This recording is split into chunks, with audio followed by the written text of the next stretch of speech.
They were a running team last year by necessity, right? They're still good. I mean, this offensive line is still great. I know they go out and get AJ Brown or whatever, right? So they're going to want to try to throw the ball. If they get into a situation like hypothetically where they have to revert back to like, okay, Jalen's not throwing the ball well, let's go back to our strength. Let's run the football. And say they go 9-8 again or 10-7 running the ball, and they're pretty good, but maybe not a Super Bowl contender.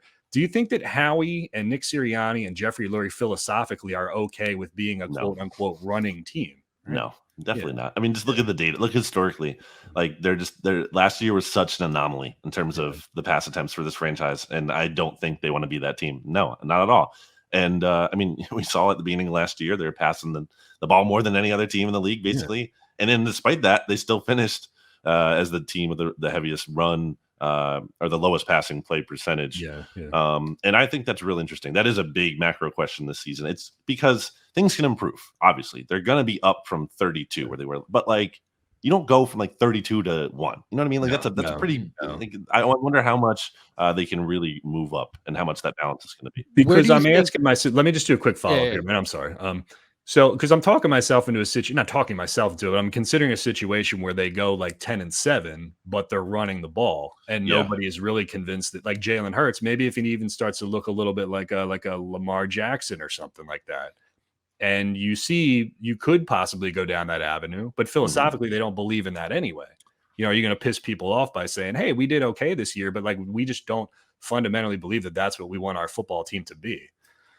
I mean, the Ravens aren't even necessarily like dying to go down that avenue. At least to this point, they haven't paid Lamar, and I think there's probably some hesitancy. I think obviously Lamar has been a fantastic regular season talent and is better than Hurts, but I think there's something to that to kind of wondering how much you can really like build around him in that way. Because I think my thing on Hurts, my big take on him is he's a win-with player, and I don't think that's controversial, but or it shouldn't be.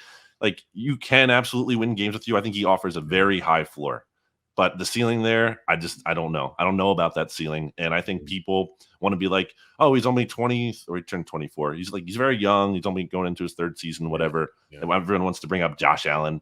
I mean, I hate that comparison so much. It's just not a good comparison. It's the exception. And it's also a situation where like Josh Allen came into the NFL after he played like something like 23, 27 games in college. And the book on him was he's like super raw dude, has great tools, but like can't be, he needs time to grow. And he's a raw prospect. The book on Jalen Hurts, who played like 56 games in college and played with like the best coaches in college, is not that like he's this totally, raw, untapped potential kind of player. I mean, he literally got benched in a championship game because he wasn't good enough at passing the football. Like, is it like insane to wonder that like his ceiling might not be the best in that area? Yeah. Go ahead, man. Sorry. Sure. Yeah. No, I will save the follow up for after that. I'm going to be a good co-host. I just have a follow up to that. What do you think?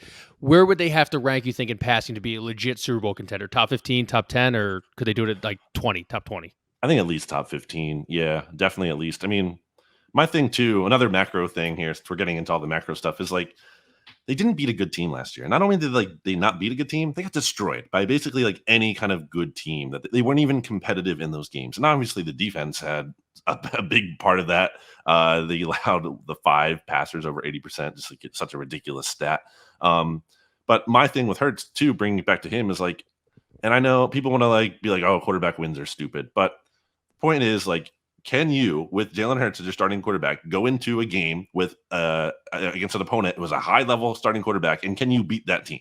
I mean, the Eagles have not done that to this point. I would say the best quarterbacks that they've gone up against with Hurts and won are either like Matt Ryan, Teddy Bridgewater. Like that's the top of the list right now. That's legit. That's not like that's not Negadelphia. No, despite what the fanboy people say on Twitter.